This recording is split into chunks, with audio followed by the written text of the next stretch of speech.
So I've just been talking and talking and talking, and of course, tech issues, which are my issues because I keep forgetting to like add myself to the stream. So I've been talking for like 5 minutes and nobody heard me. Hi guys, welcome to the chat. Welcome to the chat. No makeup tonight. I didn't even comb my hair. Maybe I should do a series with me learning how to do makeup. That might be a good laugh for everybody, especially me, because I don't wear makeup really. Um, I'm about to pull something up here for to add to the stream. So I was just uploading it, and I think it is not uploaded yet.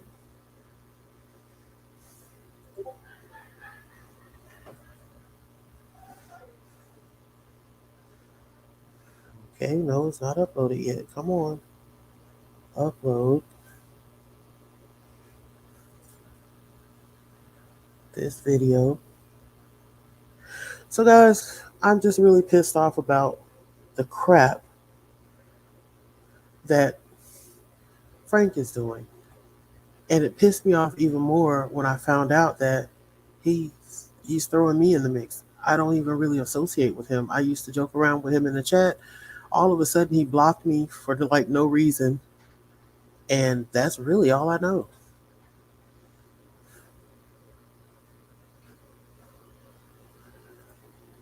The next thing I hear is that Frank is planning to, I guess, dox me or whatever, put my pictures out there, and all this kind of stuff. I don't really care. Like, if I knew how to make my whole personal Facebook public, I would. Because all you'll see on my public Facebook, my personal Facebook, that like all my family and stuff is on, all you're going to see is pictures of me and my kids, my ex, pictures of me fishing. There's no drama to be had there. As I said to Bob, I am an open book. I don't care who reads the pages and I don't care what people think because I am 46 years old. I've lived a long life. I've been through some things. I've done some things. I've not done some things. And I am completely honest about all of them. If you find something on me and you think you got dirt, all you got to do is ask me. I'll tell you what happened. That's just the type of person that I am. And so I've been watching Frank go around, and not just Frank, but also that Jim Terry dude just running around terrorizing the people that I associate with, doxing people, putting out their information, calling their relatives and crap like that. And for what? So basically, all I really came on here for tonight is just to call Frank out. If you want to come, bring it. And in the meantime, I'm going to share some of these scandalous photos and stuff with my friends online, my online friends here in this missing community, so they'll know what kind of scandal to look forward to when Frank finds my stuff. Also, the main thing that I wanted to address is apparently he's trying to accuse me of, quote, extorting equipment out of another creator. First, you big dummy, you should probably learn what the definition to extortion is. Extortion, blackmail, that type of stuff. I didn't extort or blackmail anyone. As a matter of fact, the time that I showed my computer that I was working with, the laptop that I had, you were in the live. You saw it for yourself. All I was doing was showing y'all my raggedy laptop and I was laughing about it. I wasn't trying to get anything out of anybody. I was just like, man, this is why I'm always having issues and my live stream shut off. And I showed y'all my laptop that was all taped together and patched together and all that kind of stuff. You can't unplug it. The plug actually has to be taped to, I had to take the adapter out of the inside of the computer so that I could plug it up, and I had to tape it together. The speakers don't work. If you plug in a microphone, a headset, you have to speak into the headset for the microphone. I was just showing them my jacked up my computer. And so another creator decided to help me out and sent me a tablet. Even with the tablet though, even though that helped because I was using a two computer system. I had an HP Stream and I had a raggedy Toshiba. Anybody that's ever dealt with an HP Stream knows that you can't do anything with an HP Stream. So I replaced the stream with the tablet so that I could live stream without my stream getting cut off or jacked up or having to talk into headphones. So recently, because the actual computer itself it's just done for. It's It's a Windows 7 Toshiba. It's old as dirt. It's older than some of my grandkids. So this same creator offered me a laptop, and I accepted because the laptop that I had started cutting off every 5 minutes. I couldn't make pre-recorded videos. I couldn't go live without knowing if it was going to cut off in 5 minutes or 15 minutes. So that's what I extorted someone from. And I'm going to post on the community. Wait, I think this video is ready. Let me see. I think it's ready. Yeah, it's ready. It was nice of them. I could go right now, and I'm going to show you guys my Cash App. I don't make money off YouTube. I can tell you exactly right now how much money anyone has ever sent me on YouTube. I had one person send me $50, and I didn't even get the $50 because my Cash App was $54 in the hole at the time that they sent it. So I had one person send me $50. I had someone send $5 to my granddaughter when she was gaming. Someone sent me $10, and the same person that sent me $10 sent me $20 a couple of days ago, and that's since January. That's counting from January to now. So if anybody thinks I'm making money off YouTube, I'm not. I'm the brokest person you could find. I don't have 2 pennies to rub together. I'm bad. I got 2 credit cards, and I'm trying to make this one pay that one so that I don't go in the hole. All I want to do is get on here and speak for victims. And the reason I want to get on here and speak for victims, is because I have been victimized so freaking much over my life. And there was no one there to speak for me. I can't save these kids myself. I can't go find them. But I can put their names out there. I can put their faces out there. That's all I want to do.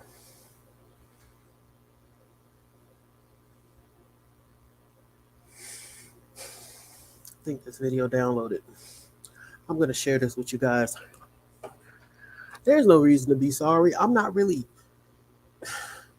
My anger is more from the fact that people are bullying people who are just trying to do something good.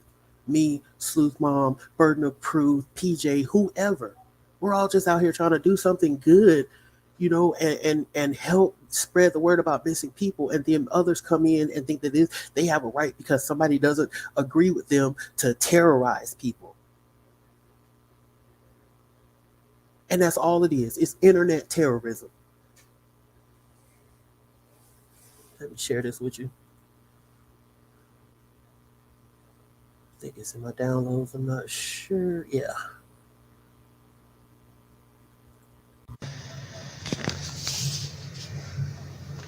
Hey, little Florida snow? This is the laptop that I was using. Is that what's going on here? Your laptop? Keys are falling off of it. Just life? You're the one wasting the taxpayers' money. I'd rather be putting in the tools and parts. You're taking that out of That little fund strip right now. there comes off more often than not. Not a funny guy at all. Yeah, That's the adapter. I had to pull the adapter part out of the body of the computer so that I could be able to plug it in, and then I had to tape it together to make sure that the adapter stays in it. But you're wasting that money.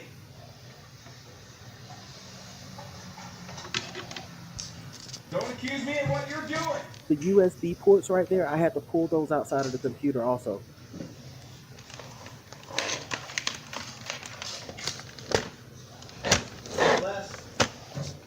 I'm lethal. That's tape holding my hard drive in. And if I take that tape off, the hard drive will fall out. Daryl, come talk to us. Come outside and talk to us, Daryl.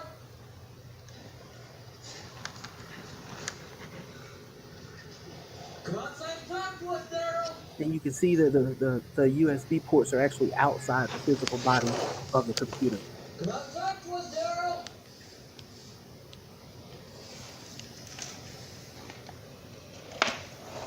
It's going to get better, guys. I'm going to share a lot of stuff with you guys tonight. Can he hear us?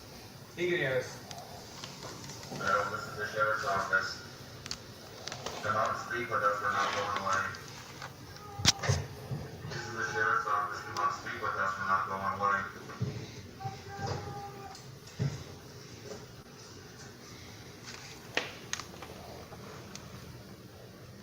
I have no idea who Daryl is. That was the TV in the background. If somebody was saying something. Hey, partner. Oh, and on this side, you see it has the two ports for the headphones and the mic jacks. That's how old it is. It doesn't even have one port. It has two ports, separate headphones, separate mic. And I think I show you the vent. It's so old that this is literally caked with rust. Get a rotator for this wire. You guys keep lethal. So thank you to the person who thought enough of me and what I'm trying to do to help me replace that computer that really served no purpose because I really couldn't use it. And let me tell you how good God is. I figured it was just an old laptop they were going to send me that they didn't need anymore. Probably as old as that one, maybe a little bit newer. They sent me what is essentially a brand new laptop. And it's not just a blessing to me and to this channel. It's a blessing to my grandbaby because I'm homeschooling her. And the laptop is touchscreen. So guess what that means? It is so easy for my little 2-year-old grandbaby to get on here and learn her ABCs. So it was a triple blessing for me, my channel, and for my grandbaby. Yeah. Let me show you this. Get this out of here.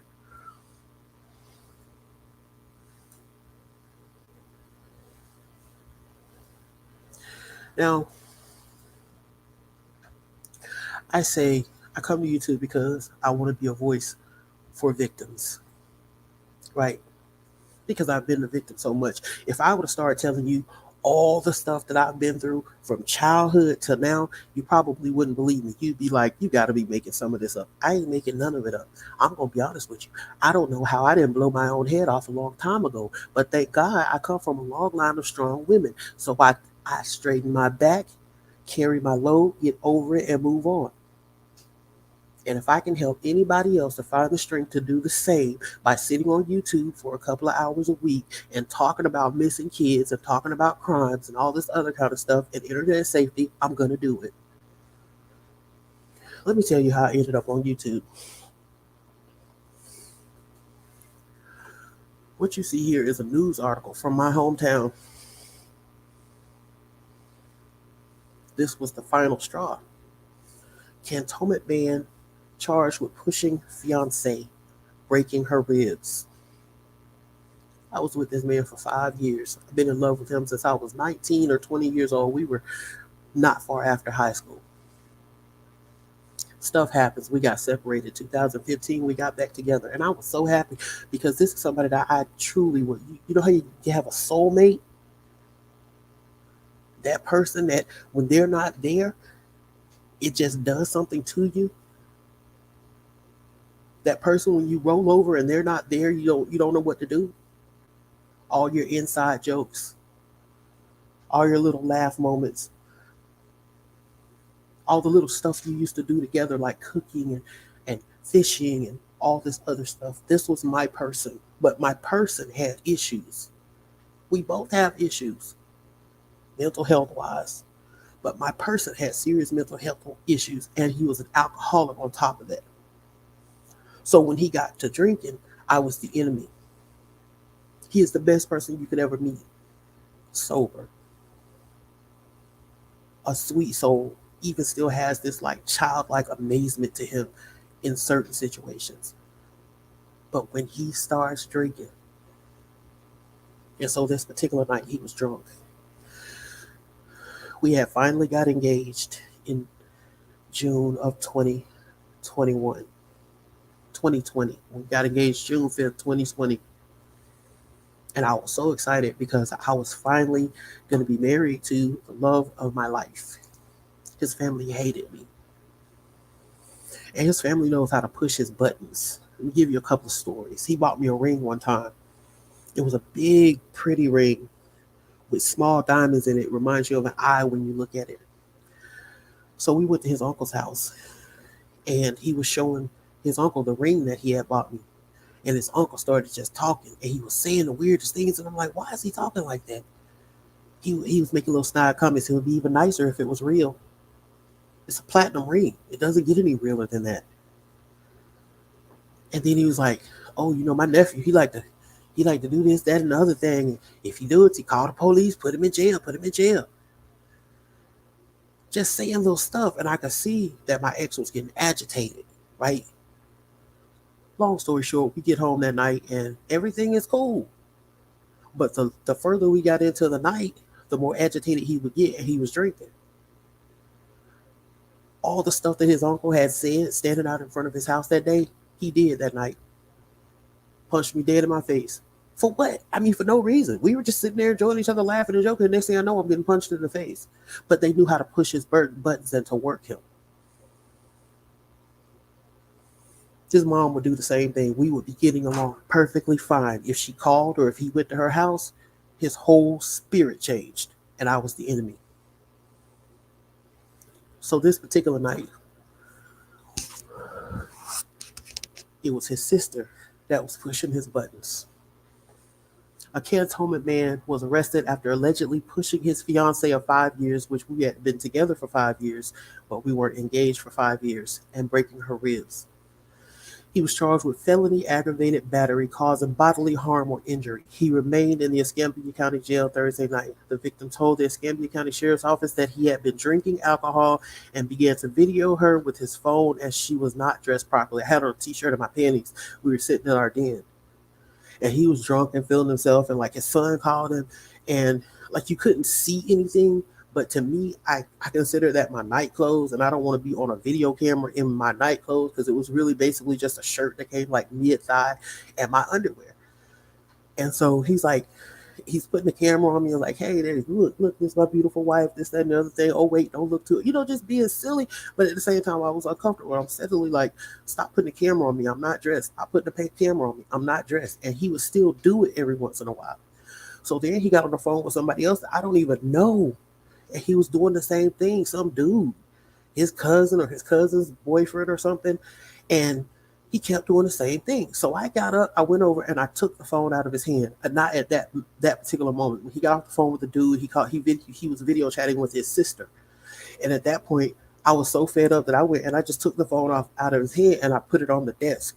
And when I did that, he jumped up, he bit me in the face, he bit my fingers, he pushed me so hard, he like mugged me, and then he pushed me so hard that I fell onto it was a solid wood, like the armchairs that go to your dining room set, but it was like old school, so it was really solid, heavy wood. And the way that he pushed me on it, it broke the chair and it broke two of my ribs. So, and to be honest, I really wasn't going to even worry about it. I was just going to, let him go sleep it off.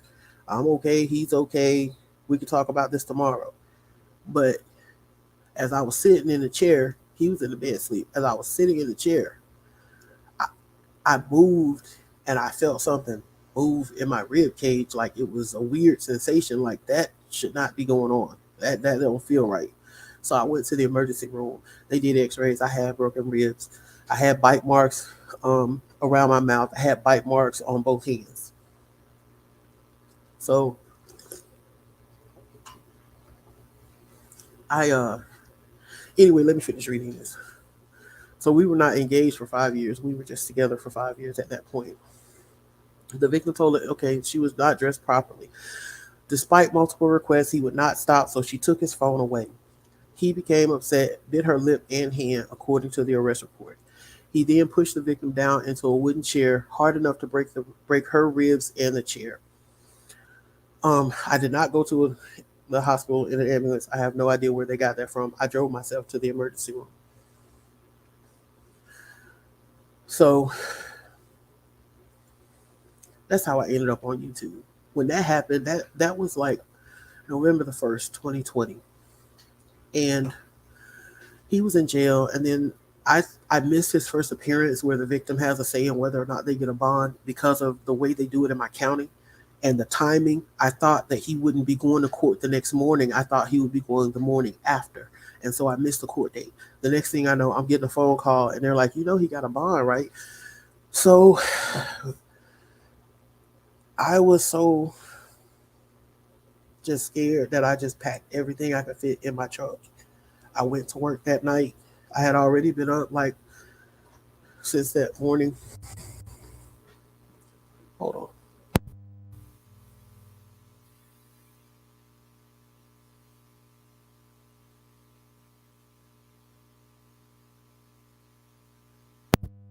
Okay, but I was so like really messed up emotionally and all this that I packed everything I could fit in my truck and I left. I went to work. I had already been up all day. I went to work. I worked overnights at a hotel on the front desk. I worked my shift, and then when I got off, I left and drove from Florida to Louisiana. I was so fucking tired that by the time I got almost here, I was so afraid that I was gonna fall asleep and drive off the road. So I did take some things when I left. I didn't take anything of his. I mean, we had some very valuable stuff in the house, and I took my clothes, and I actually ended up leaving like half of my clothes because they were in the laundry room. We were switching out like summer and winter clothes, and so a lot of my clothes were in the laundry room, either in the washer, the dryer, or in a laundry bin.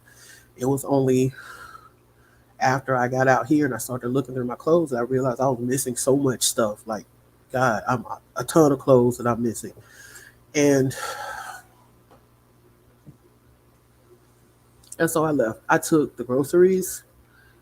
I took a computer, a tablet,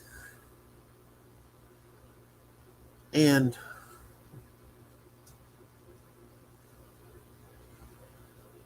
the over the counter medications that we had bought. I don't even know why I took the over the counter medications. Maybe that was just one of those petty things like breaking up with someone and taking all the knobs off the cabinets in the kitchen. I don't know. But I took all the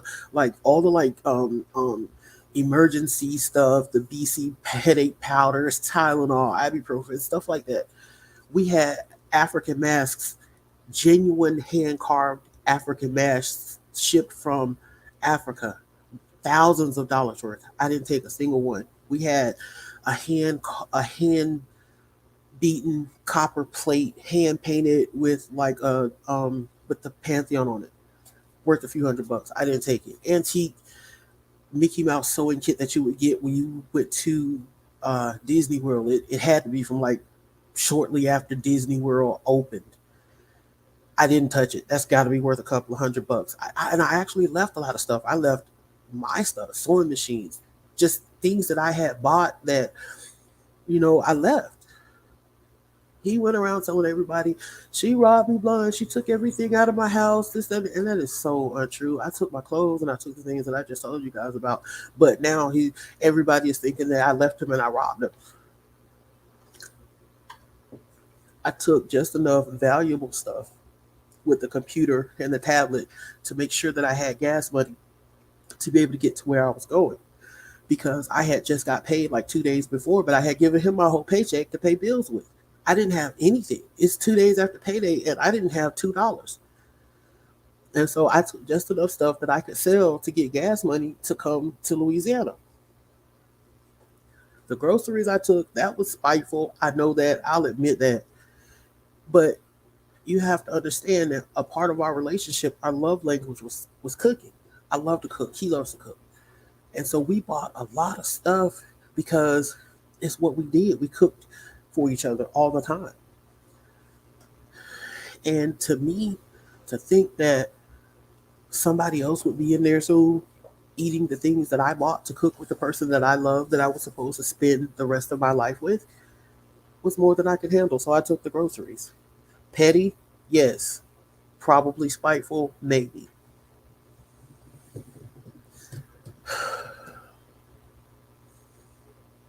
But I didn't rob him blind. I didn't. I mean, if I wanted to be nasty, I could have cleaned the whole house out and got, I know people with trucks. All I had to do was make a phone call. Hey, I need to get out of here. Come pack my stuff on your truck and move it. And nothing would have been in the house when he came back. I didn't take any of his personal stuff. I didn't bleach his clothes. None of that stuff that people do. And so from 10 days later on Veterans Day, I got a phone call. I had a brother named Jeff. We grew up together. That was my little brother. I got a phone call that they found him dead. He had overdosed in a hotel room. And so, right behind losing the love of my life, I lost my baby brother. And so I was really, really down. People, let me tell you, there was a gun in the house, and I would go in that room every day and I would look at it and I would just stare at it. And then I'd go back and play video games. And every day I would go back there and I would just stare at it.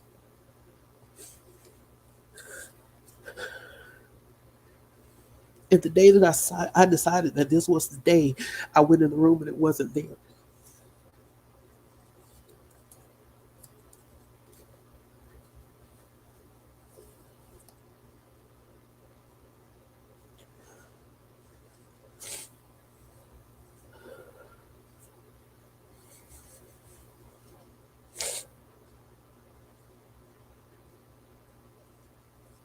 I was so hurt and so lost.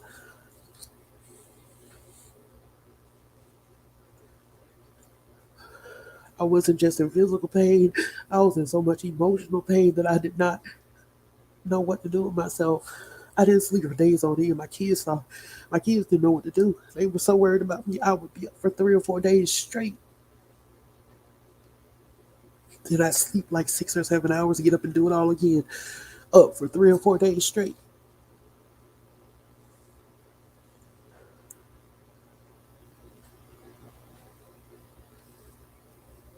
And so a friend of mine from back in the day, I've known him since I was 15, he decided to offer me a job. He told me I could make $20 an hour working for him, IT work. So I moved a couple hours away. At first, everything seemed like it was okay. I worked, I got paid that first paycheck, and then I worked for a few weeks and I never got paid. He owes me like $1,000 and some dollars to this day. And I can't get a straight answer or whatever. So I came back up here with my daughter. And I really just came to visit her. I was going to come up here for like 2 weeks, but then the fuel pump went out on my truck and I couldn't go anywhere. I didn't have any money to fix it. So I was just here. And so having nothing to do, I was like, that's what Summer Wells' case. It was shortly after Summer Wells went missing. And I've always been a true crime junkie. And I have been following her case. And it was just getting so wild and so ridiculous. Some of the theories that were out there, some of the things that people were saying. And Don was going on everybody's live every night and talking crazy. And everybody was so all for the scandal, but it's like Summer got lost. And so I made my YouTube channel because I wanted to keep Summer's story about her and keep it clear, logical, reasonable speculation. Of course, that was a grandiose thought considering how her case just blew up. And now I'm scared to even talk about her because that case is just, we all know. And that's how I ended up on YouTube. Because I feel like Summer is a victim, not of what most people are saying, but she's definitely a victim. And I just wanted to speak for her.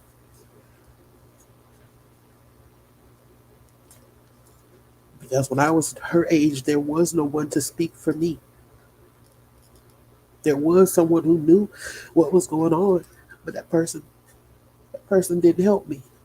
They just watched it happen, literally.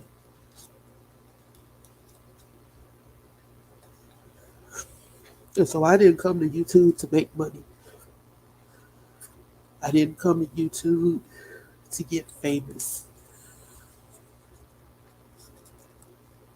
I just came to YouTube because I wanted to speak for somebody else. And in a way, it was kind of like I was speaking for myself. You guys might notice that sometimes when I address certain issues, I kind of talk around them, or you can kind of tell that I wanted to say something other than what I was saying or word it different. And that's because I've been through so much. A lot of the stuff that we talk about on this stuff, I've been through it personally. I don't want anybody thinking I'm some kind of know-it-all because I've been there and I'm saying that, hey, look, you might have this wrong. Think about it this way. Look at it from this angle. And I'm telling you that because there are times when everybody gets caught up on one tangent, and it like with Summer, everybody is caught up on her parents were abusing her, her parents were abusing her, her parents were abusing her. She's always dirty. Her tooth was broken. And it's like, hey, take a minute and look at it from this angle. She's a country kid, you know. But I don't want to. I don't want people to think I think I'm a know-it-all or whatever because I'm constantly saying, hey, look at it from this angle. And I'm saying that because I've been in those shoes and I know that this angle I'm telling you to look at, this is a real angle. Look at it this way.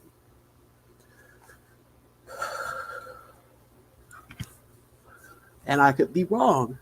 I just want to I just want to put as many reasonable and logical options on the table as possible. So thank you guys for listening.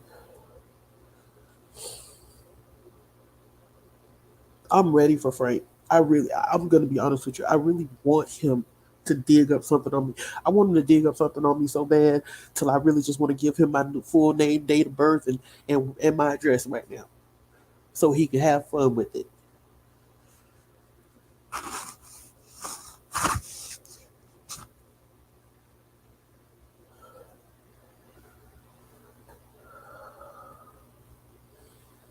And you, Frank, if you watch this, quit fucking with my friends, man.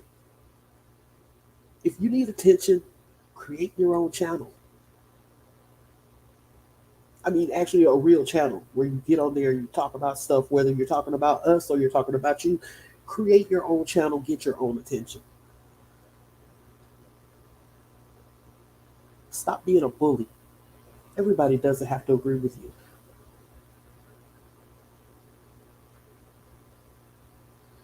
This community, this community is filled with people with earnest motives, honest motives, sincere motives. None of us is here to get rich. None of us is sitting here like, oh, I can't wait till I hit 1 million subscribers, so I'm making bank. We're all just regular people doing regular things who care about the lost, the missing, and the victims. That's it.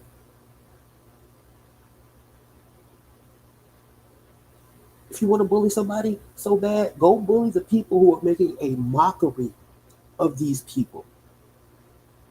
Go bully the people who are now trying to profit off Kylie Rodney's death by talking about what she must have experienced and saw and felt in her last moments. Go bully those people. But you won't. Because you fear the ones who you perceive as strong. And you feel as if you are strong enough to bully those who you think are weak, but there is nothing weak about my community. And there is definitely nothing weak about me. Go sit down, Frank. Go find yourself a hobby. Go do something useful and constructive with your time.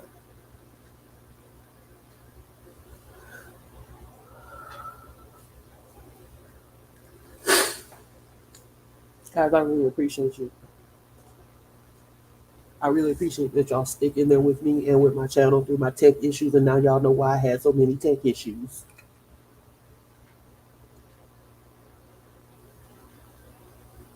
That and a couple of little health issues here and there. But I'm not going anywhere. There might be times that I disappear for a few days because I'm not feeling well, but I'm not going anywhere. Good night, y'all. I love y'all.